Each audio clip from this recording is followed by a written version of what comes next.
بسم الله الرحمن الرحيم.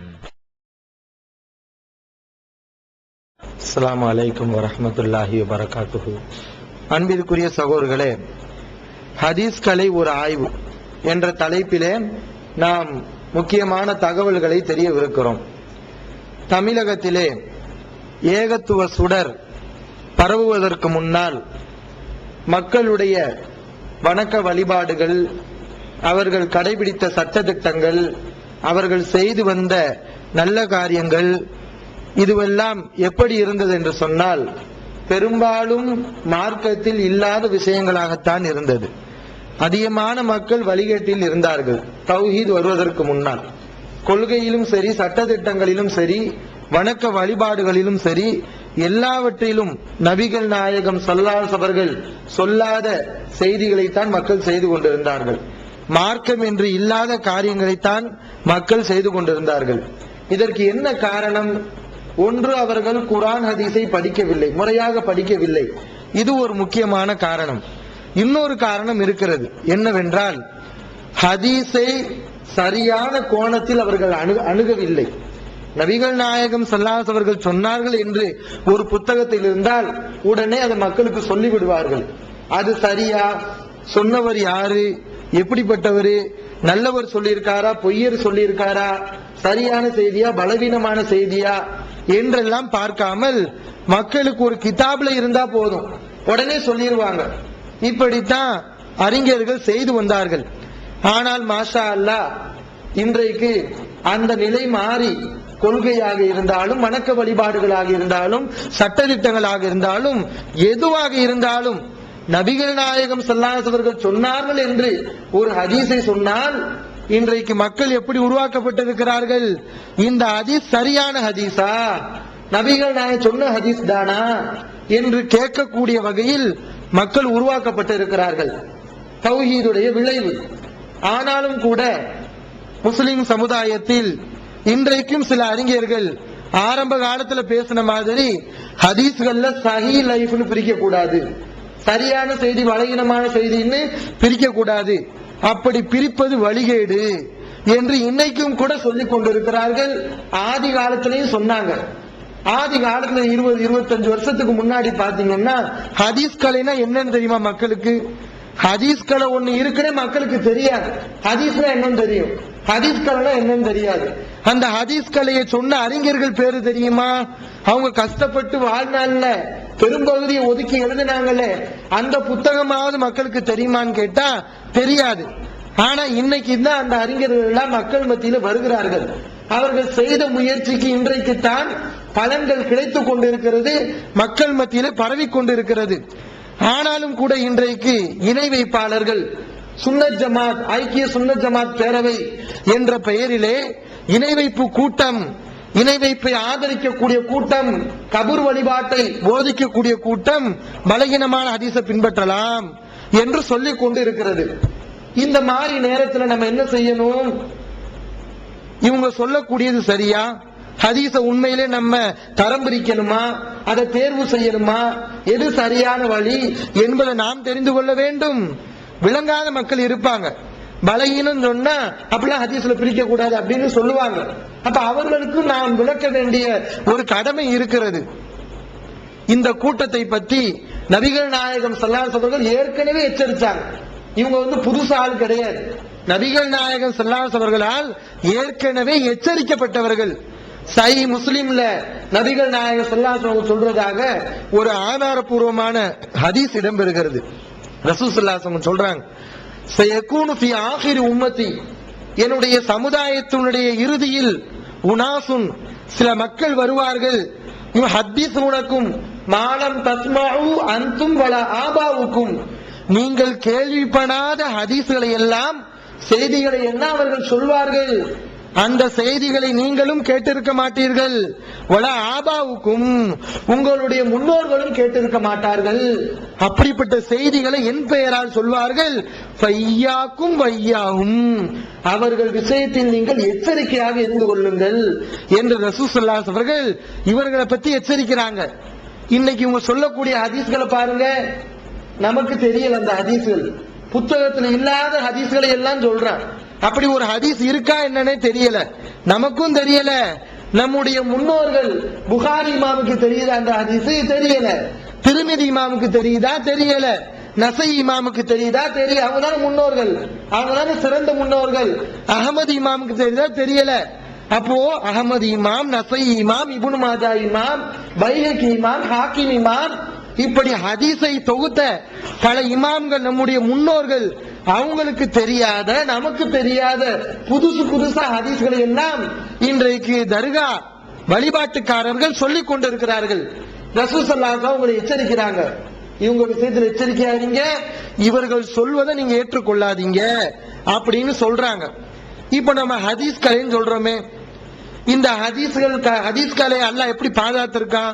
ஹதீஸ்களை குர்ஆன் பாதுகாத்து நமக்கு தெரியும். எப்படி பாதுகாத்திருக்கான் அல்லாஹ்? சஹாபா ரசூல் ஸல்லல்லாஹு அலைஹி வஸல்லம் வந்து சஹாபாக்கள் மனப்பாடம் செஞ்சாங்க. ஃபீ சுதூரில்லதீன ஊத்துல் இல்ம் பல் ஹுவ ஆயாத்தும் பையினாத்துன் ஃபீ சுதூரில்லதீன ஊத்துல் இல்ம். கல்வி கொடுக்கப்பட்டவருடைய உள்ளங்களில் இந்த குர்ஆன் பாதுகாக்கப்பட்டிருக்கிறது என்று அல்லாஹ் சொல்கின்றான். அப்ப இந்த குர்ஆன் அல்லாஹ் எப்படி பாதுகாத்துக்கிறான் என்றால், ரசூலுல்லாஹ்விடமிருந்து சஹாபாக்கள் கேட்டார்கள், சஹாபாக்கள் தாபீன் கேட்டார்கள், தாபீன் தபா தாபீன்கள், இப்படி லட்சக்கணக்கான மக்கள்கள் மரணத்தன்மையில பாதுகாத்து வச்சிருக்காங்க. அதனால குர்ஆன்ல 1-2 இடங்கள்ல எழுத்துல பிழை இருந்தாலும் வாசிக்கிறதுல பிழை வராது.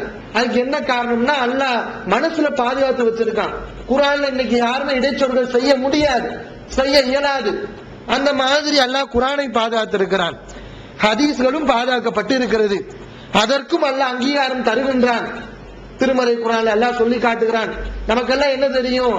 அல்லாஹ் குர்ஆனை மட்டும் தான் பாதுகாத்திருக்கான், அப்படித்தான் குர்ஆன்ல அல்லாஹ் சொல்றான். ஹதீஸுக்கு இந்த அங்கீகாரம் இல்ல, ஹதீஸ் பாதுகாக்கப்படும் என்று அல்லாஹ் சொல்லல, அப்படி நமக்கு சந்தேகம் வரும். ஆனா அல்லாஹ் ரெண்டையும் சேர்த்து தான் சொல்றான். நம்ம தப்பா விளங்குறோம். அல்லாஹ் சொல்லி காட்டுகிறான், இன்னா நஹ்னு நஸல்னா திக்ர, இந்த உபதேசத்தை நாம் இறக்கினோம், வ இன்னா லஹு லஹாஃபிதூன், நிச்சயமாக இதை பாதுகாப்பது நம்முடைய கடமை, நாமே இதை பாதுகாப்போம் என்று அல்லாஹ் திருமறை குர்ஆனிலே சொல்லி காட்டுகிறான். குர்ஆனை பாதுகாப்போம்னு அல்லாஹ் சொல்லல. அல்லாஹ் சொல்லக்கூடிய அந்த இடத்துல என்ன வாசகம் வருகிறது? திக்ரை, உபதேசத்தை நாம் பாதுகாப்போம் என்று அல்லாஹ் சொல்கின்றான். அல்லாஹ்விடமிருந்து நமக்கு உபதேசம் 2 வழிகள்ல வருது. ஒன்னு குர்ஆனாக வருகிறது, இன்னொன்று ஹதீஸாக வருகிறது. இந்த இரண்டையும் எடுத்துக்கொள்ளக்கூடிய வாசகம் தான் திக்ர், உபதேசம் என்ற வார்த்தை. திக்ர் சொன்னா உபதேசம். இந்த திக்ர் என்பதை அல்லாஹ் குர்ஆன்ல குர்ஆனுக்கும் பயன்படுத்துகிறான். இந்த திக்ர் என்ற வாசகத்தை அல்லாஹ் குர்ஆனுக்கும் பயன்படுத்துகிறான், ஹதீஸுக்கும் அல்லாஹ் இந்த திக்ர் என்ற வாசகத்தை பயன்படுத்துகிறான். அதுக்கு என்ன ஆதாரம்? ஹதீஸுக்கு அல்லாஹ் திக்ர்னு பயன்படுத்தி இருக்கான் பாருங்க, அதற்கு ஆதாரம் அல்லாஹ் குர்ஆன்ல இன்னொரு இடத்துல சொல்லி காட்டுகிறான். வஅன்ஸல்னா இலைக்க திக்ர, நபியே திக்ரை உனக்கு நாம் அருளி இருக்கிறோம், உபதேசத்தை நாம் உமக்கு கொடுத்திருக்கிறோம். எதற்கு இந்த திக்ரை கொடுத்திருக்கோம் தெரியுமா? லிதுபையின லின்னாஸி மா நுஸில இலைஹிம், அவர்களுக்கு அருளப்பட்ட வேதத்தை நீ விளக்குவதற்காக திக்ரை நாம் உமக்கு கொடுத்திருக்கிறோம் என்று அல்லாஹ் சொல்கின்றான். அப்ப இந்த வசனத்தை அல்லாஹ் திக்ர் என்று சொல்வது எது? குர்ஆனை விளக்குறதுக்காக வேண்டி உனக்கு நான் திக்ரை கொடுத்திருக்கேன் என்று அல்லாஹ் சொல்கின்றான். அப்ப குர்ஆனை விளக்குறதுக்காக வேண்டி திக்ர்னா அந்த திக்ர் என்னது? ஹதீஸ். ஹதீஸை அல்லாஹ் இங்க திக்ர் என்று சொல்கின்றான். அப்ப திக்ர் என்ற வார்த்தை குர்ஆனையும் எடுக்கும், ஹதீஸையும் எடுக்கும். அப்ப நாமே திக்ரை பாதுகாப்போம் என்றால் குர்ஆனை பாதுகாப்போம் அர்த்தம் வைக்க கூடாது, குர்ஆனையும் ஹதீஸையும் நாமே பாதுகாப்போம் என்று அர்த்தம் வைக்க வேண்டும். அல்லாஹ் குர்ஆனை ஒரு வகையில பாதுகாத்திருக்கிறான், ஹதீஸை ஒரு வகையில பாதுகாத்திருக்கிறான். பாதுகாக்கப்பட்ட விதங்கள்ல வித்தியாசம் இருக்கிறது. குர்ஆன் ஒரு வகையில பாதுகாப்பு, ஹதீஸுக்கு ஒரு வகையில பாதுகாப்பு. குர்ஆன் எப்படி பாதுகாக்கப்பட்டிருக்கிறது அது எல்லாருக்கும் தெரியும். இப்ப ஹதீஸ் எப்படி பாதுகாக்கப்பட்டிருக்கிறது இதை பத்தி நம்ம தெரியவிருக்கிறோம். அதுதான் ஹதீஸ் கலை. இந்த ஹதீஸ் கலை மூலம் அல்லாஹ் ஹதீஸ்களை பாதுகாத்து வைத்திருக்கின்றான். நபிகள் நாயகம் ஸல்லல்லாஹு அலைஹி வஸல்லம் இந்த ஹதீஸ்களை மறைமுகமா சொல்லியிருக்காங்க. இந்த அல்லாஹ்வும் திருமறை குர்ஆன்ல நமக்கு இந்த ஹதீஸ்களுடைய விதிகளை எல்லாம் அல்லாஹ்வும் நமக்கு சொல்றான். ஹதீஸ்களில் என்ன செய்வாங்க? நல்லவங்க அறிவிச்ச செய்தியை ஏத்துக்குவாங்க, பொய்யர்கள் அறிவிச்சா விட்டுருவாங்க. இது அல்லாஹ் சொல்லக்கூடிய பேசிக்கை அடிப்படையாக வைத்துத்தான் ஹதீஸ்களை உருவாக்கி இருக்காங்க. குர்ஆன் அடிப்படையா வச்சு ஹதீஸ் அடிப்படையா வச்சு தான் ஹதீஸ்களை உருவாக்கப்பட்டு இருக்கிறது.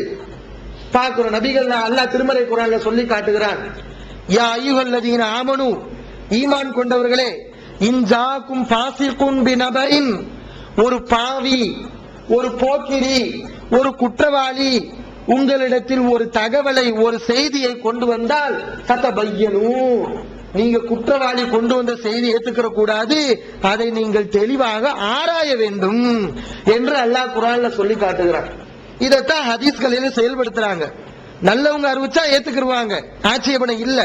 ஆனா பொய்யர்கள், கெட்டவங்க இவர்கள் அறிவித்தால் அந்த செய்தியை தள்ளி விடுவாங்க. ஏன்னா அல்லாஹ் என்ன செய்யறான், குற்றவாளிகள் அறிவிக்கக்கூடிய செய்திகளை நீங்கள் ஏற்றுக்கொள்ளாதீங்க, அதை தீர விசாரிக்கணும் நீங்கள் என்று அல்லாஹ் சொல்லி காட்டுகிறான். இந்த வசனத்தை அடிப்படையாக வச்சு அறிஞர்கள் இந்த ஹதீஸ்களைய உருவாக்குறாங்க. நபிகள் நாயகம் ஸல்லல்லாஹு அலைஹி வஸல்லம் கூட இதனுடைய பின்னாடி இந்த விளைவுகளை சொல்லுவோம். இந்த ஹதீஸ்களை இல்லாட்டினா இஸ்லாம் எப்படிப்பட்ட ஒரு நிலையை அடையும் என்பதை பத்தி நம்ம பின்னாடி சொல்ல இருக்கிறோம். அதுக்கு முன்னாடி மார்க்கத்தில் இதனுடைய நிலைப்பாடு என்ன, ஹதீஸ்களைய பத்தி ரசூலுல்லாஹ் என்ன சொல்லியிருக்காங்க, அல்லாஹ் என்ன சொல்லியிருக்கான், அதை பத்தி நாம் தெரிந்து கொள்ள வேண்டும். நபிகள் நாயகம் ஸல்லல்லாஹு அலைஹி வஸல்லம் அவர்கள் தன் மேல இட்டு கட்டக்கூடியவங்க உருவாகுவார்கள் என்பதை ஒரு முன்னறிவிப்பாகவே செய்யறாங்க, அதை எச்சரிக்கிறாங்க. ரசூல் ஸல்லல்லாஹு அலைஹி வஸல்லம் சொல்றாங்க, மன் ஹத்தஸ அன்னி பி ஹதீஸின், இந்த ஹதீஸ் எல்லாம் புகாரி முஸ்லிம்ல தான் இருக்கு. இந்த ரெண்டு புத்தகத்துல ஏதாவது ஒரு புத்தகத்துல இருக்கும் ஆதாரபூர்வமான ஹதீஸ்கள்.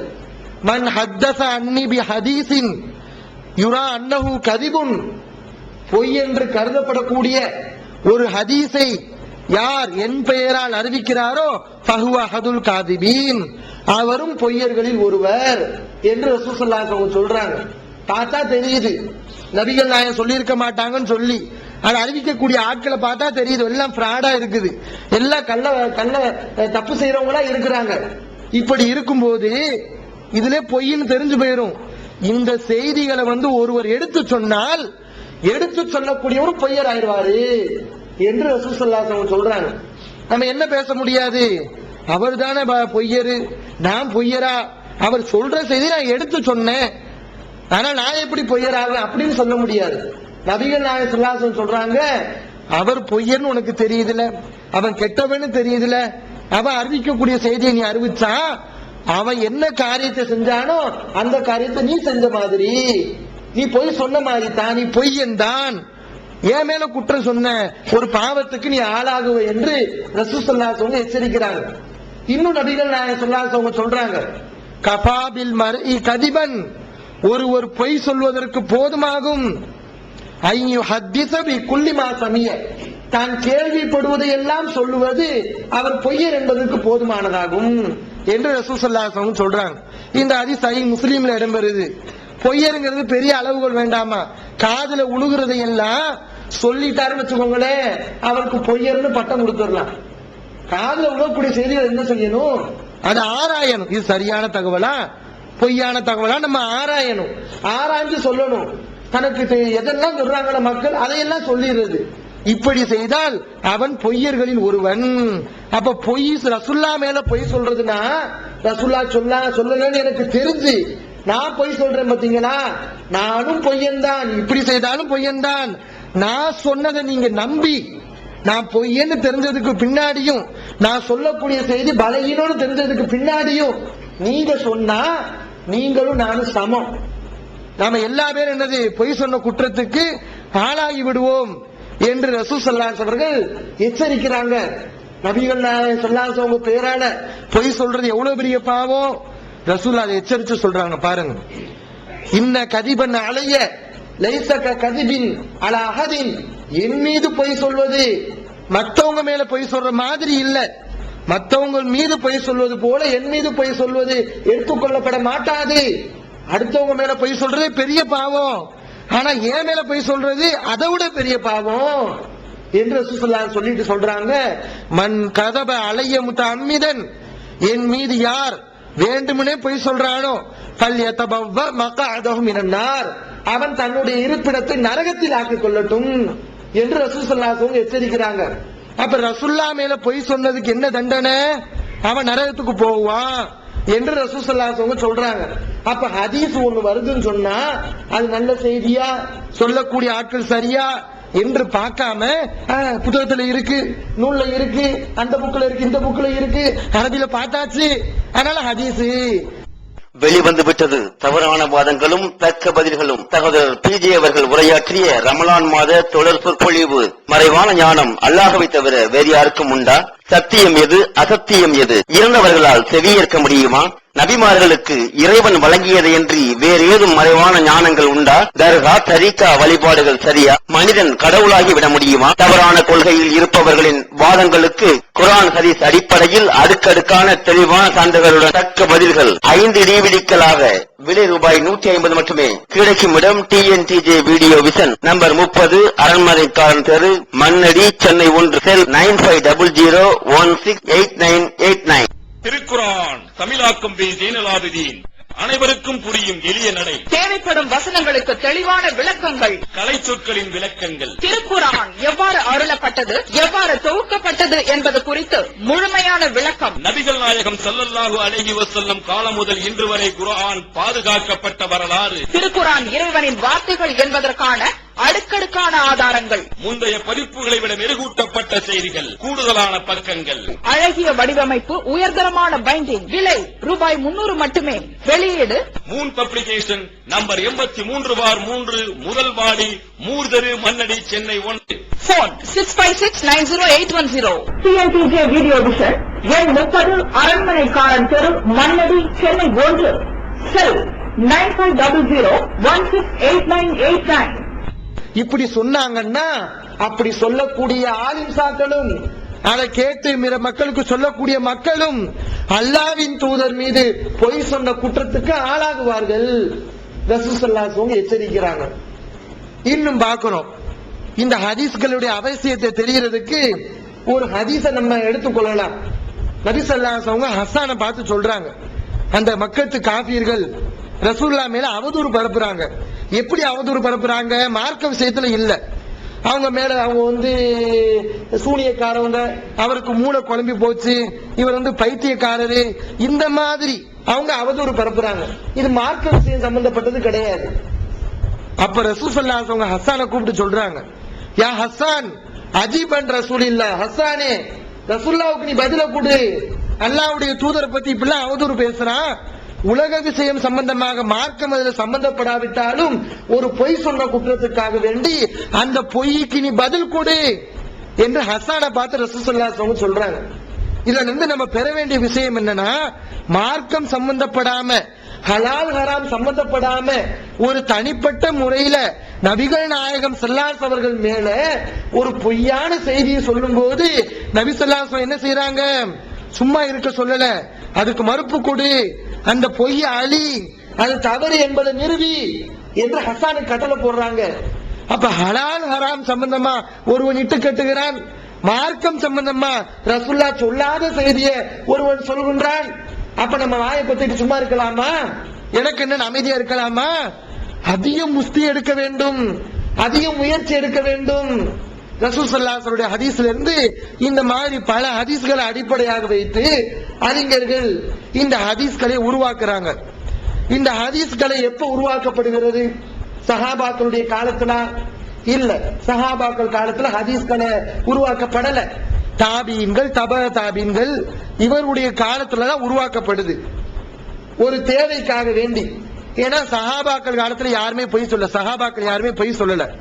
பர்ரார் ரலியல்லாஹு அவங்க சொல்றாங்க, வல்லாஹி மா குன்னா நக்திபு, நாங்க பொய் சொல்லக்கூடியவங்களா இல்ல, வலா நத்ரி மல் கதிபு, பொய்யினால எங்களுக்கு என்னன்னு தெரியாது, அப்படித்தான் நாங்கள் ரசூல் ஸல்லல்லாஹு அலைஹி வஸல்லம் காலத்துல இருந்தோம் என்று சஹாபாக்கள் சொல்றாங்க. இன்னும் அனஸ் இந்த மாதிரி சஹாபாக்கள் சொல்றாங்க, வலாக்கின் நாஸ கானூ லா யக்திபூன யௌமஇதின், நபி ஸல்லல்லாஹு அலைஹி வஸல்லம் காலத்தில் வாழ்ந்த அந்த அருமை தோழர்கள், அந்த காலத்தில் வாழ்ந்த மக்கள் பொய் சொல்லாதவர்களாக இருந்தார்கள். அந்த காலத்துல பொய்க்கு வேலையே இல்ல, நபிகள் நாயகம் ஸல்லல்லாஹு அலைஹி வஸல்லம் மேல இட்டு கட்டுறதுக்கு வேலையே இல்ல, அப்படி இருந்துச்சு. எப்போ இந்த இட்டுக்கட்டு வருது? அதுக்கப்புறம் தாபீனுடைய காலத்துல எல்லாம் சண்டைகள் உருவாகுது, சில ஆட்சி ரீதியான பிரச்சனைகள், உஸ்மான் அவங்களுக்கும் முஆவியா அவங்களுக்கும் பிரச்சனை, இந்த மாதிரி பிரச்சனைகள் வருது. அலி அவங்க பக்கம் ஒரு குரூப் போகுது, முஆவியா ரலியல்லாஹு அன்ஹு அவங்களுக்கு எதிராக ஒரு குரூப் கிளம்புது. இப்படி எதிரெதிர அணியில மக்கள் திரளும் போது அவங்க சாதகமாக அவங்களுடைய தலைவருக்கு தோதுவாக ஹதீஸ்களை இட்டுக்கட்ட ஆரம்பிக்கிறாங்க. இந்த ஷியாக்கள் எப்ப உருவாகிறாங்க? இந்த ஷியாக்கள் இவங்கெல்லாம் பின்னாடிதான் வர்றாங்க. தாபீன்களுடைய காலத்துலதான் இந்த ஷியாக்கள் வர்றாங்க. இந்த ஷியாக்கள் தான் ஹதீஸ்களை இட்டு கட்டுறது. இந்த ஷியாக்கள் மாதிரி மோசமான ஆளு கிடையவே கிடையாது. ரசூல்லா மேல இட்டு கட்டுனதுல அதிக பங்கு யாருக்கு இருக்குன்னா இந்த ஷியாக்களுக்கு தான் இருக்கு. ரசூல் ஸல்லல்லாஹு அலைஹி வஸல்லம் இவங்களை எச்சரிச்சிருக்காங்க, ஈராக்கை பத்தி அதிகமா எச்சரிச்சாங்க. அந்த ஹதீஸ்கள்லாம் ஒரு டைம் வரும்போது நம்ம எடுத்து பேசுவோம். ரசூல் ஸல்லல்லாஹு ஈராக்கை சுட்டி காட்டி இந்த இடத்துலதான் ஃபித்னா வருண்டாங்க, இந்த இடத்துலதான் குழப்பம் வருண்டாங்க. இன்னைக்கு அங்கதான் குழப்பம் வந்துகிட்டு இருக்கு. அந்த நாடே சின்னாபின்னமா போச்சு. காரணம் என்னன்னா இந்த ஷியாக்கள் ரசூல்லா மேல இட்டு கட்டுறது. இப்படி இட்டு கட்டுவாங்களா? ஜுஹரிங்கிற அறிஞர் சொல்றார் ஈராக் வாசிகளை பார்த்து, யா அஹ்லல் ஈராக், ஈராக் வாசிகளே, யஹ்ருஜுல் ஹதீஸு மின் இந்தினா ஷிப்ரன், எங்கிட்ட இருந்து ஹதீஸ் ஒரு ஜான் அளவுக்கு உங்ககிட்ட வரும். அர்ரஜஅத்து இந்தக்கும் ஜிரான், ஆனா அந்த ஒரு ஜான் ஹதீஸ் உங்ககிட்ட இருந்து எங்களுக்கு திரும்பி வரும்போது ஒரு மலை அளவுக்கு ஆயிரும். காலுங்க எல்லாத்தையும் சேர்த்து விட்டுருவாங்க. அவங்களுக்கு தேவையான வாசகத்துல சேர்த்து விட்டு தேவையில்லாத வாசகத்தை எல்லாம் வெட்டி விட்டுறது. இந்த மாதிரி செய்வாங்களா ஈராக் வாசிகள், ஷியாக்கள். இன்னும் அந்த ஈராக்கை பத்தி சொல்லும் போது ஹதீஸ்களை அறிஞர்கள் குறிப்பிடுகிறார்கள். அதுக்கு பேர் என்ன? தாருல் லர்பு, ஹதீஸ செய்யக்கூடிய இடம். தாருல் லர்புனா நாணயத்தை காசு அடிப்பாங்க பாருங்க, நோட்டு அச்சடிப்பாங்க பாருங்க, அதுதான் லர்புன்னு சொல்லுவாங்க. தாருல் லர்பு நோட்டை அச்சடிக்கக்கூடிய இடம் மாதிரி அங்க ஹதீஸ அச்சடிப்பாங்க. யுதுரபு பில்லைல், நைட்ல அச்சடிக்கப்படும் ஹதீஸ். யுன்ஃபகு பின்னஹார், பகலில் அது பரப்பப்படும். இப்படி அறிஞர்கள் சொல்றாங்க, பாக்குறோம். இன்னும் அந்த நாட்டில் இருக்கக்கூடிய ராஃபிலாக்கள் சொன்னா அலியில் அவங்களை பிடிக்காதவங்க, அலியில் அவங்களுக்கு எதிராக போனவங்க, அவங்க எல்லாம் சொல்றாங்க. இதெல்லாம் அறிஞர்கள் குறிப்பிட்டு ஆதாரமா எழுதி வச்சிருக்காங்க. அவர் ஆள் சொல்றாரு, குன்னா இதஸ்தஜ்மஅனா, நாங்கள் ஒன்று கூடி வஸ்தஹ்சன்னா ஷையன், ஏதாவது ஒண்ணு நல்லது நாங்களா நினைச்சுக்கிட்டா ஒண்ணு கூடுறோம், மஸ்ரா பண்ணுவோம், இது நல்ல காரியமா இருக்கு அப்படின்னு நாங்க முடிவு பண்ணிக்கிட்டா ஜஅல்னாஹு ஹதீஸா, அதை நாங்க ஹதீஸா ஆக்கிடுவோம். இவங்களா கூடுவாங்க, இது நல்லதுன்னு நினைச்சா உடனே ரசூலுல்லாஹ் இப்படி சொன்னாங்க அப்படின்னு போட்டு விட்டுறது, அப்படின்னு மக்களுக்கு சொல்லிடுறது. இந்த மாதிரி செய்யக்கூடியவங்க இந்த ஷியாக்கள், ஈராக் வாசிகள். அறிஞர்கள் குறிப்பிடுறாங்க, சரி ஏன் இப்படி செஞ்சாங்க? ஏன் அல்லாஹ்வின் தூதர் ஸல்லல்லாஹு அலைஹி வஸல்லம் பேரால ஹதீஸை இட்டு கட்டினாங்க? அதுக்கு என்ன காரணம்? அதுக்கு பல ரீசன் இருக்கு. அதுல முதல் காரணம் என்னவென்றால், முதல் காரணம் ஆட்சி ரீதியான அந்த இயக்க வெறினால அவங்க ஹதீஸை இட்டு கட்ட ஆரம்பிக்கிறாங்க. முஆவியா அவங்கள அலி அவங்களுடைய கூட்டத்துக்கு பிடிக்காது, ஷியாக்களுக்கு பிடிக்காது. ஏன்னா அவங்க ஹுசைன் அவங்களை கொண்டார்கள் என்பதற்காக முஆவியாவை காஃபிர்னு சொல்லுவாங்க. ஆனா முஆவியா அவங்க ஒரு சஹாபி ரலியல்லாஹு அன்ஹு, அவங்கள காஃபிர்னு சொல்லுவாங்க ஷியாக்கள். இப்ப என்ன செய்யறாங்க தெரியுமா? இந்த ஷியாக்கள் ஒரு ஹதீஸை இட்டு கட்டுறாங்க.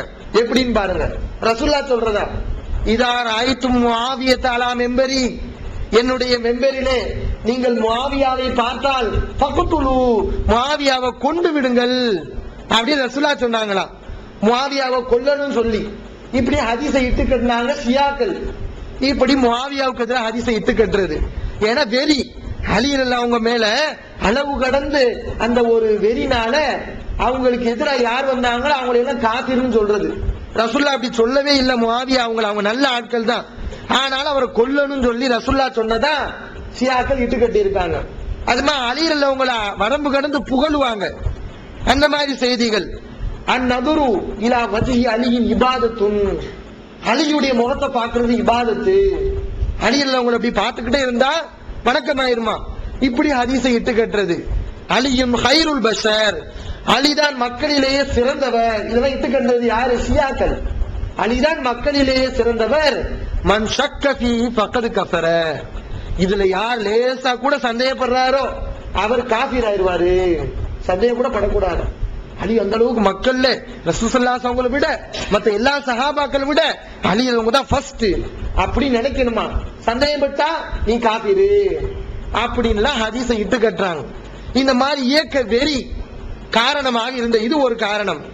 இன்னொன்று, இஸ்லாமுடைய வட்டத்தில் இருந்து கொண்டு சில கயவர்கள், இஸ்லாத்தை மனதளவில் ஏற்றுக்கொள்ளாத கயவர்கள் இஸ்லாத்தை பத்தி மக்கள் மத்தியில தப்பா பரப்பணுங்கிறதுக்காக வேண்டி தப்பா செய்தியில பரப்புனாங்க.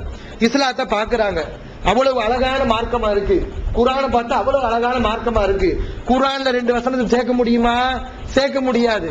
ஆனா ஹதீஸ் பாதுகாக்கப்படல என்ற அந்த நேரத்தில் பாதுகாக்கப்படல என்பதற்காக வேண்டி இவங்க இந்த மாதிரி தந்திரம் செய்ய பாக்குறாங்க. இஸ்லாத்துல அருவருப்பான விஷயத்தை எல்லாம் சொல்லி இஸ்லாத்துல உள்ளால இஸ்லாத்தை விட்டு வெளியேற்றிடணும், இஸ்லாத்துக்கு எவனும் வராம நம்ம தடை போடணும். அதுக்கு என்ன வழி? இஸ்லாத்துடைய கருத்தை சிதைக்கணும் அப்படின்னு நினைச்சு தப்பான செய்திகளை எல்லாம் சொல்றாங்க. அதெல்லாம் அறிஞர்கள் இனம் கண்டு இருக்கிறாங்க, சுட்டி காமிக்கிறாங்க. சில செய்திகளை நான் சொல்றேன். அல்லாஹ் மலக்குமார்களை படைச்சானா. எப்படி படைச்சான்?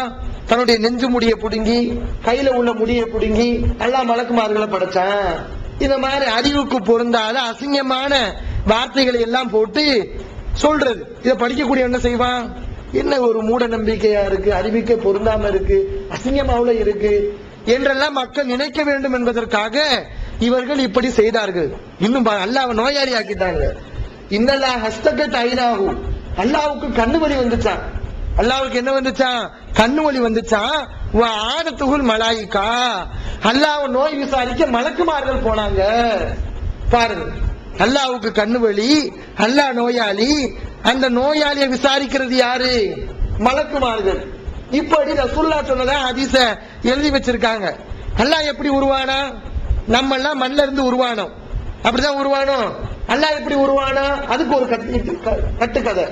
அதை எதையா ஒரு மாதிரி சொல்லி இஸ்லாத்து மேல தப்பான அபிப்பிராயத்தை மக்களுக்கு மத்தியில ஏற்படுத்துறது. அல்லாஹ் எப்படி உருவானா? குதிரையை ஓட விட்டானா? அல்லாஹ்வுக்கு முன்னாடி என்ன இருக்கு? குதிரை இருக்கு. அல்லாஹ் உருவாகிறதுக்கு முன்னாடி குதிரை இருக்கு. அல்லாஹ் ஒரு குதிரையை ஓட விடுறானா. குதிரை வேகமா ஓடுதான், அது உடம்புல இருந்து வேர்வை வருதான், அந்த வேர்வை தான் அல்லாஹ். குதிரையில இருந்து வருது பாருங்க வேர்வை, அதுதான் அல்லாஹ். அல்லாஹ் இப்படி குதிரையை ஓட விட்டு அந்த வேர்வையில இருந்து தன்னை உருவாக்கிக்கிட்டான். இந்த மாதிரி எழுதி வச்சிருக்காங்க. இதெல்லாம் படிக்கக்கூடிய இஸ்லாத்துக்கு வருவானா?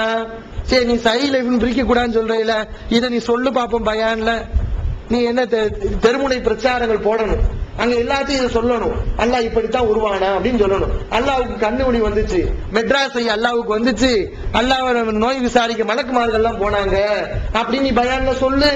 நீனே சொல்லுவியா? முதல் யாரு சைல இப்படி பிரிக்க கூடாதுன்னு சொல்றாங்களோ அவங்க இப்படி சொல்லுவாங்களா? இன்னும் பாத்தீங்கன்னா அந்த காலத்துல வியாபாரிகள், எப்பயுமே வியாபாரிகள் இருப்பாங்கல்ல. கத்திரிக்காய் வியாபாரி எல்லாம் இருந்தா, சொரக்காய் வியாபாரி எல்லாம் இருந்தா. கத்திரிக்காய் ஓடவே ஓடாது போல, அதிகமா லாபம் வராது. அப்ப என்ன செய்யறது? பாக்குறான், கத்திரிக்காய் ஓடவே மாட்டேங்குது, சொரக்காய் ஓடவே மாட்டேங்குது, இதெல்லாம் விற்கணும், செம்ம வியாபாரம் ஓடணும். அதுக்கு என்ன செய்யலாம்? ஒரு ஹதீஸ போடுறது. அல் பாதிஞ்சானு ஷிஃபாவு மின் குல்லிதா, கத்திரிக்காயில எல்லா நோய்க்கும் மருந்து இருக்கு, சொர்க்காவை திண்டா சொர்க்கம் போகலாம். அல்லாஹ் குர்ஆன்ல கேக்குறான், நீங்க உங்களுக்கு முன்னாடி உள்ள சமுதாயம் எவ்வளவு கஷ்டப்பட்டாங்க, அல்லாஹ்வுடைய நபி மத்தானசுருல்ல அல்லாஹ்வுடைய உதவி எப்போது வரும் அப்படின்னு கேட்கிற அளவுக்கு அவங்க துன்பம் செய்யப்பட்டாங்க. அப்படி செஞ்சு அவங்க எல்லாம் சொர்க்கத்துக்கு போனாங்க, அதெல்லாம் இல்லாம நீங்க சும்மா சொர்க்கத்துக்கு போகலாமா அப்படின்னு அல்லாஹ் கேட்கிறான்.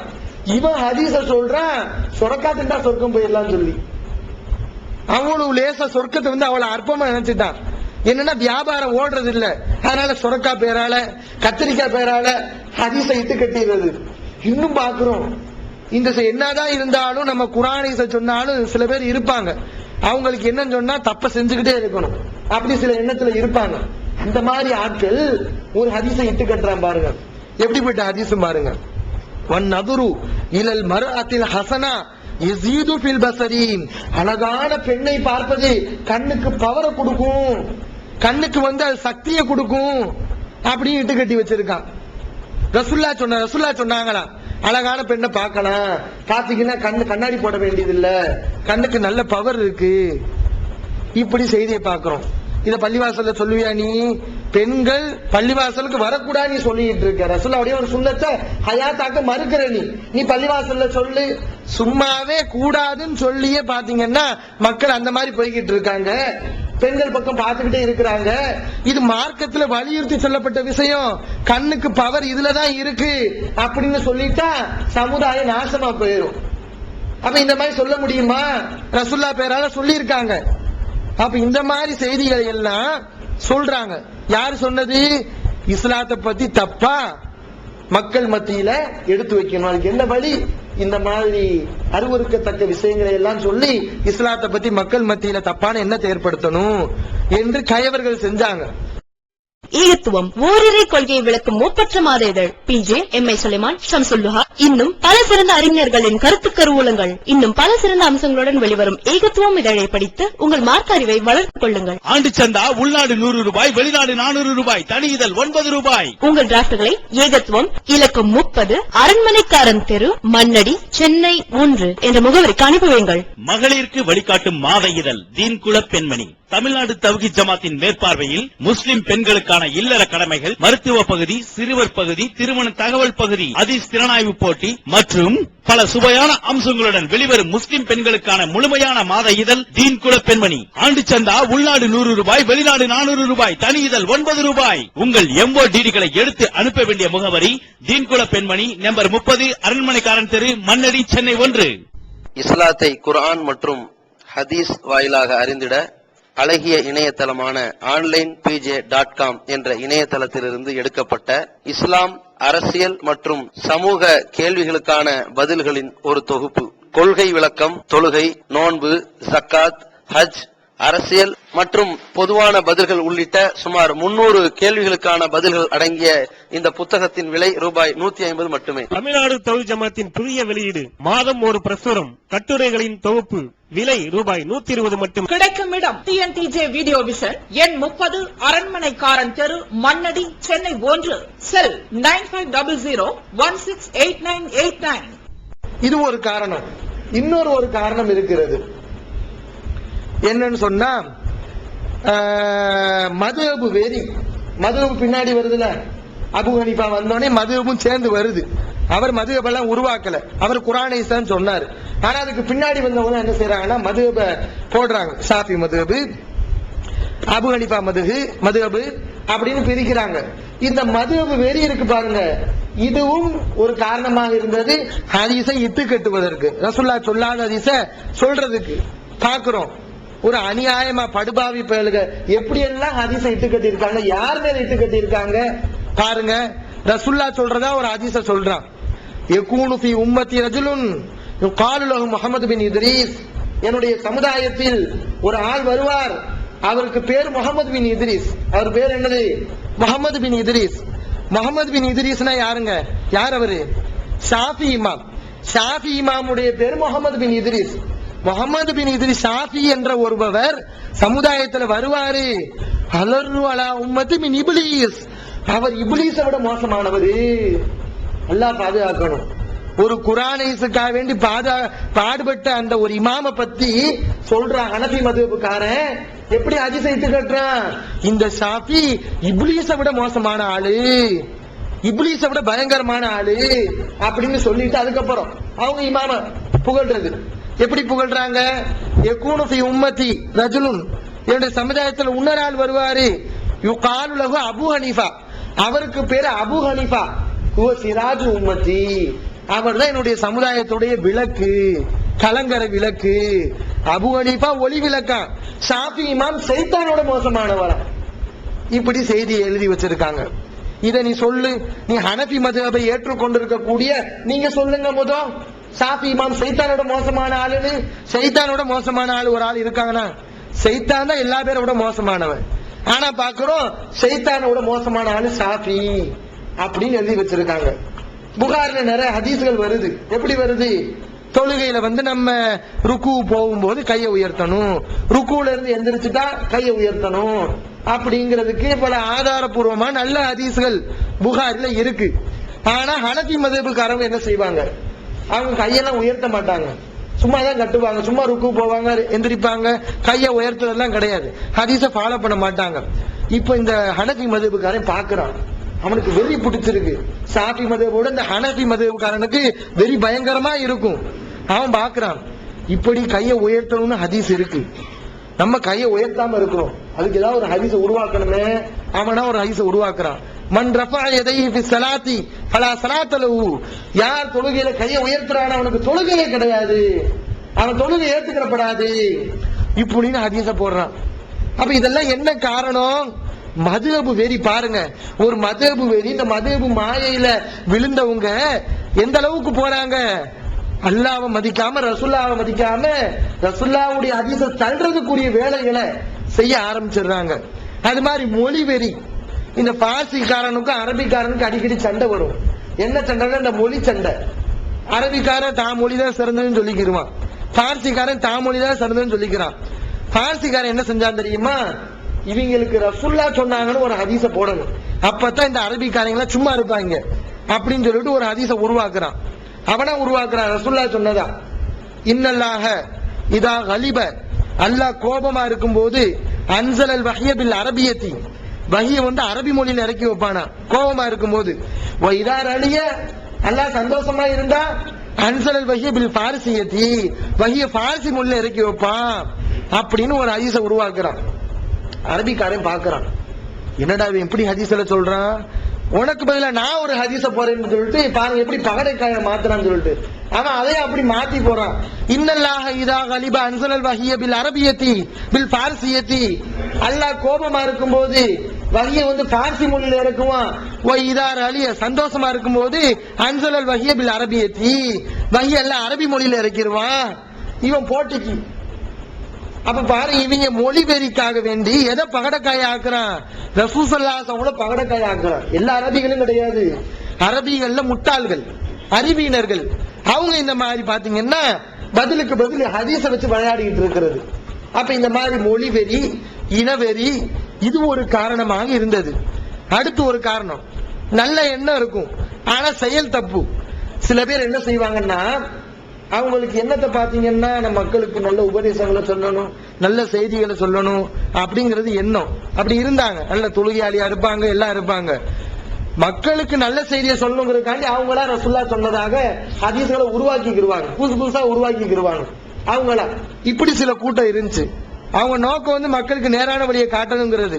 ஆனா அவங்களுடைய செயல் சரியா, ரசூலுல்லாஹ் மேல இட்டு கட்டுறதுல ஒரு பெரிய பாவம்ல, ரசூலுல்லாஹ் சொன்ன செய்தி சுப்ஹானல்லாஹ் எவ்வளவு இருக்கு, அதை சொன்னாலே மக்களுக்கு அவ்வளவு அழகான அற்புத உபதேசங்களா இருக்கு, அதை சொன்னாலே போதும். ஆனா இவன் என்ன செய்யறான், மக்களுக்கு நல்ல உபதேசம் செய்யணும், தொழுகை மக்களை கூப்பிடணும், ஈமான் அவங்களை உறுதியா வைக்கிறதுக்காக வேண்டி இவனால புதுசு புதுசா ஒரு ஹதீஸை உருவாக்குவான். இப்படி சில பேர் இருந்தாங்க. ஒரு சம்பவம், அந்த காலத்துல யஹ்யா இப்னு மঈன், அஹ்மத் இப்னு ஹம்பல், இவங்க எல்லாம் முக்கியமான அறிஞர்கள், ஹதீஸ்களே அறிஞர்கள், ஹதீஸை தொகுத்த அறிஞர்கள். இவங்க யாரு? அஹ்மத் இமாம்லாம் சும்மா கிடையாது. நமக்கு புகாரி வந்து நமக்கு 7 பாகம் அப்படின்னு சாதாரணமா தெரியுது. ஆனா புகாரி இந்த 7 பாகத்தை எப்படி தொகுத்தாரு தெரியுமா? பல லட்சக்கணக்கான ஹதீஸ்ல வந்து வடிகட்டி வடிகட்டி தொகுத்து வச்சிருக்காரு புகாரி இமாம். முவத்தா மாலிக்கு, அந்த இமாம் அதை எப்படி தொகுத்தாரு? சும்மாவா அவங்க கைக்கு கிடைச்சது காதுல வந்தது இல்லாம எழுதி வச்சாங்க? மாலிக் இமாம் லட்சக்கணக்கான ஹதீஸ வடிகட்டித்தான் ஆயிரக்கணக்கான அளவுக்கு வந்திருக்கு. 6 லட்சங்கிற அளவுக்கு நிறைய இருந்துச்சு. அஹமது இமாம் அவர்கிட்ட பல லட்சக்கணக்கான செய்திகள் வரும். அதெல்லாம் சரியா லைஃபா, இவர் நல்லவரா பொய்யரா எல்லாத்தையும் பார்த்து பொறுக்கி எடுத்துட்டா நமக்கு வடிகட்டி கொடுத்திருக்காங்க. அப்படிப்பட்டது அவங்களுக்கு முடிஞ்ச அளவுக்கு அவங்க அந்த நல்ல காரியத்தை பண்ணிட்டு போயிட்டாங்க. சும்மா கிடையாது. ஏன் செஞ்சாங்க? இந்த மாதிரியான கைவர்கள் இருக்காங்கிறதுக்காக வேண்டி. அந்த காலத்து யஹ்யா இப்னு மঈன், அஹ்மத் இப்னு ஹம்பல், இவங்க பெரிய இமாம், பெரிய அறிஞர்கள். இன்னைக்கு நம்ம ஹதீஸ் கலையில இவங்களை பேசாம இருக்க மாட்டோம். யஹ்யா இப்னு மঈன் அளவுக்கு பெரிய அறிஞர் யாரும் கிடையாதுன்னு சொல்லலாம். இந்த அளவுக்கு பெரிய அறிஞர்கள். அவங்களாம் சமுதாயத்துல தெரியாம போயிட்டாங்க. அவங்க காலத்துல அந்த 2 இமாம் யஹ்யா இப்னு மঈனும் அஹ்மத் இப்னு ஹம்பலும் பள்ளிவாசலுக்கு போறாங்க. அப்ப அங்க ஒரு ஆள் மக்களுக்கு ஹதீஸ சொல்லிட்டு இருக்காரு. யார் வந்து லா இலாஹ இல்லல்லாஹ்னு சொல்றாரோ, அந்த லா இலாஹ இல்லல்லாஹ்வுல உள்ள ஒவ்வொரு கலிமாவுக்கும் பதிலா அல்லாஹ் மறுமையில ஒரு பறவையை கொடுப்பான். அந்த பறவையுடைய சுண்டு, அதனுடைய அந்த மூக்கு பகுதி, அது வந்து மின்காருஹு மின் தஹப், அது தங்கத்தால் இருக்கும். வரீசுஹு மின் மர்ஜான், அந்த பறவையுடைய ரெக்கை வந்து பவளத்தால இருக்கும். இப்படிப்பட்ட பறவை அல்லாஹ் இந்த கலிமாவை சொன்னவங்களுக்கு ஒவ்வொரு வாசகத்துக்கும் பதிலா அல்லாஹ் கொடுப்பான் அப்படின்னு ஒரு ஆள் சொல்றாரு. இவருடைய நோக்கம் என்ன? கலிமாவை மக்கள் செயல்படுத்தணும், அதை சொல்லிக்கிட்டே இருக்கணும் அப்படிங்கறதுக்காண்டி சொல்றாரு. ஆனா ரசூலுல்லாஹ் சொன்ன செய்தியா? ரசூலுல்லாஹ் சொல்லாத செய்தி. இப்படி வந்து அவங்க சொல்லிட்டு இருக்காரு அந்த ஆளு.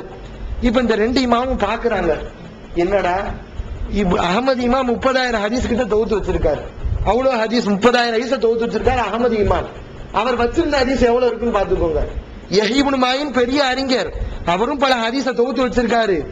அப்ப இந்த ரெண்டு அறிஞர்களும் யோசிக்கிறாங்க, நம்ம எவ்வளவோ ஹதீஸ்களை வச்சிருக்கோம், அந்த ஹதீஸ்கள் இப்படி ஒரு ஹதீஸ் இல்லையே அப்படின்னு பாக்குறாங்க. சரி அவர்கிட்ட போய் கேட்போம், அவருக்கு வேற யாராவது சொல்லி ஹதீஸ் கிடைச்சிருந்தா அவர்கிட்ட போய் கேட்கிறாங்க, உங்களுக்கு யாருன்னு இந்த மாதிரி ஹதீஸ சொன்னா அப்படின்னு கேட்கிறாங்க. யாரு கேட்கறது? யஹ்யா இப்னு மாயினும் அஹமது இப்னு ஹம்பலும் கேட்கிறாங்க. அந்த ஆளு சொல்றாரு, எனக்கு யஹ்யா இப்னு மாயினும் அஹமது இப்னு ஹம்பல் தான் இந்த ஹதீஸ சொன்னாங்க அப்படிங்கிறாரு. ரெண்டு பேரும் பார்த்தா திரும்பி திரும்பி பாக்குறாங்க. அகமது இமாம் யஹ்யாவை பாக்குறாரு, யஹ்யா அகமதை பாக்குறாரு. அவங்க பேசிக்கிறாங்க, நீ சொன்னியா ஏதாவது ஹதீஸ அப்படிங்கிறாங்க. இல்லையே, நீங்க ஏதாவது சொன்னீங்களா கேக்குறாங்க. இல்ல நம்ம ரெண்டு பேரும் சொல்லலையே, அப்படி ஒரு ஹதீஸ நான் காதுல கேட்டதே இல்லையே அப்படிங்கிறாங்க. அப்ப அந்த ஆள்கிட்ட யஹ்யா போய் கேட்கிறாரு, நான் தான்ப்பா யஹ்யா, இவர் தான்ப்பா அகமது, நாங்க அப்படி ஒரு ஹதீஸ கேள்விப்படவே இல்லையே, நாங்க உனக்கு சொல்லவும் இல்லையே அப்படிங்கிறாங்க. உடனே அந்த ஆள் எப்படி பிளேட்டை மாத்தி போறாரு பாருங்க. மக்கள் எல்லாம் சொல்லிக் கொண்டிருந்தார்கள், யஹ்யா இப்னு மாயின் தான் சொன்னதை மறந்து விடுவார் என்று மக்கள் எல்லாம் சொல்லிக் கொண்டிருந்தார்கள் அப்படின்னு அடுத்த ஒரு பொய்யை சொல்ல ஆரம்பிச்சிட்டார். இந்த மாதிரி ரசூல் ஸல்லல்லாஹு அலைஹி வஸல்லம் சொல்லாத செய்திகளை சொல்லுவாங்க. அவங்களுடைய நோக்கம் என்னன்னா, கலிமாவை சொல்லி மக்கள் நேரான வழிய பின்பற்றும் அப்படிங்கறதுக்காண்டி சொல்லுவாங்க. குலாம் கலீல்னு சொல்லி ஒரு ஆள் இருந்தார், இந்த தொழுகையாளி, வணக்க வழிபாடு பார்த்தா அப்படி இருக்கும், நல்ல ஈமான்தாரி, மக்களுக்கு எல்லாம் பயான் மட்டும் நல்லதை சொல்லிக்கிட்டே இருப்பாரு, அவ்வளவு அழகான ஆளு.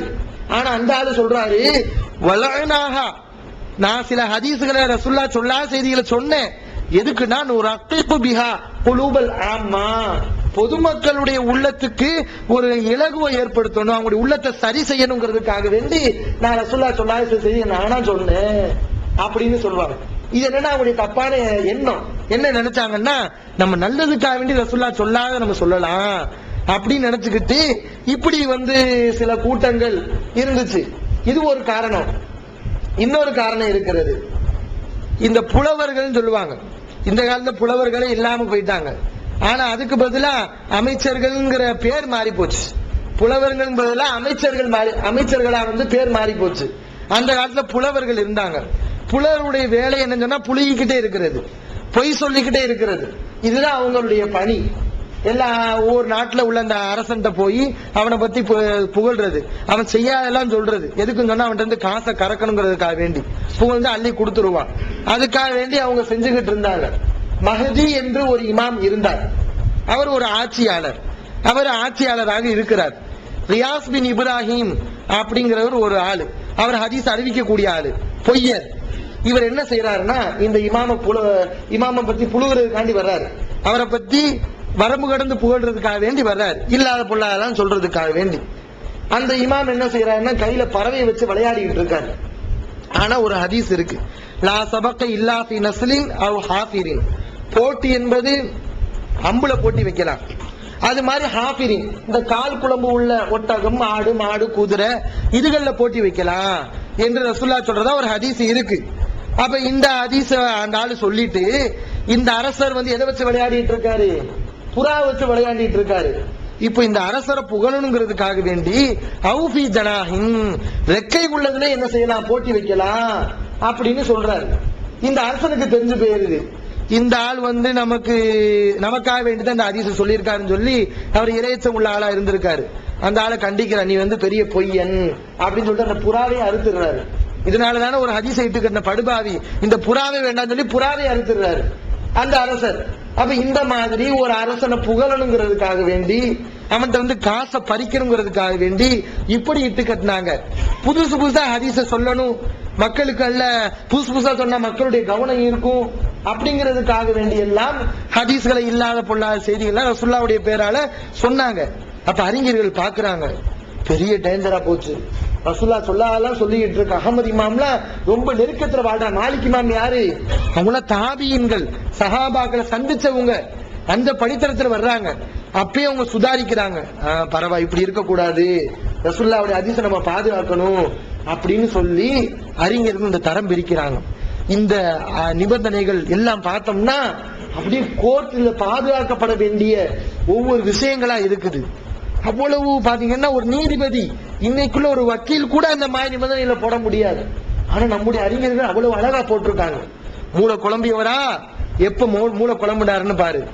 மூளை குழம்புறதுக்கு முன்னாடி அறிவிச்ச செய்தி சரி, மூளை குழம்புறதுக்கு பின்னாடி அறிவிச்ச செய்தி தப்பு. தான் கேட்காத ஆள்கிட்ட இருந்து கேட்டதா சொல்லுவாரா?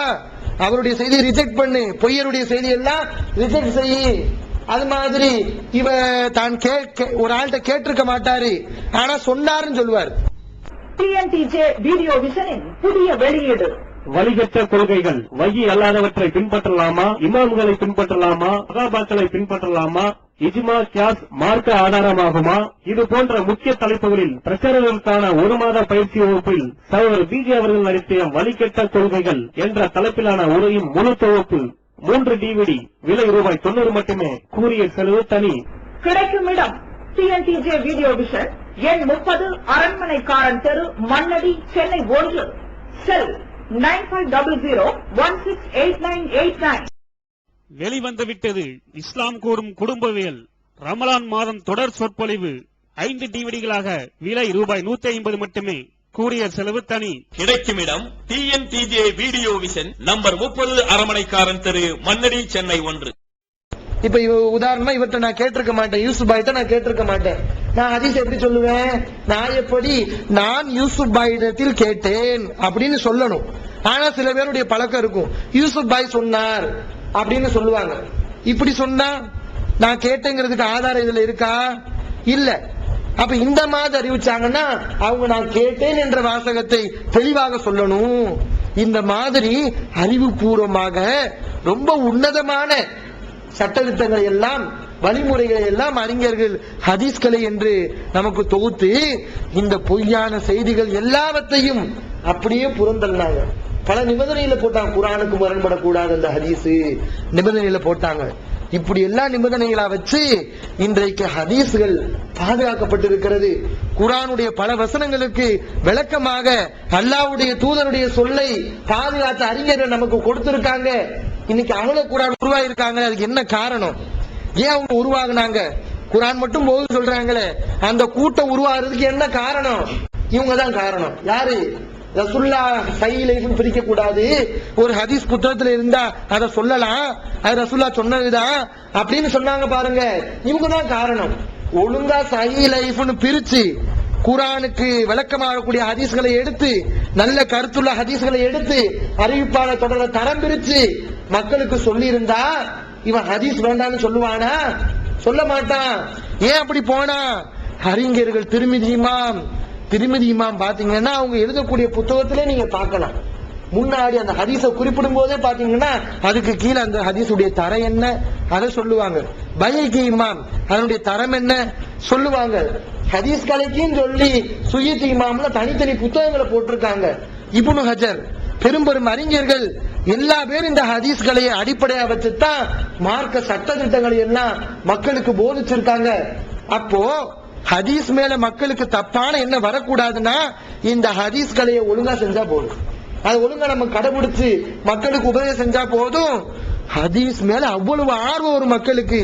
நம்ம சொல்ல இன்னொரு பயான் இருக்கு, ஹதீஸுடைய முக்கியத்துவம், அதுல நமக்கு எவ்வளவு சட்டத்திட்டங்கள் இருக்கு என்பதை நாம் சொல்லுவோம். அப்ப இந்த ஹதீஸ்களை எவ்வளவு ஒரு முக்கியமான ஒண்ணு. இதை நம்ம பேணணுமா இல்லையா? இதை பேணாம சொன்னா எப்படி நம்ம சட்டத்தை சொல்லணும்? அழகான பெண்களை பார்க்கலாம் அப்படின்னு நம்ம சட்டம் சொல்லணும். அப்ப இத மக்கள் சிந்திக்கணும், அறிஞர்கள் சிந்திக்கணும். அழகான புத்தகங்கள் அழகா எழுதி வச்சிருக்காங்க. எனவே இந்த ஹதீஸ்களை அடிப்படையில் நம்முடைய கொள்கை கோட்பாடுகள், செயல் திட்டங்கள், வணக்க வழிபாடுகள் எல்லாவற்றையும் நாம் அமைத்துக் கொள்ள வேண்டும். எல்லாம் வல்ல அல்லாஹ் நம்முடைய செயல்களை சீரான வழியில் செலுத்துவானாக என்று கேட்டுக்கொண்டு என்னுடைய உரையை முடிக்கின்றேன்.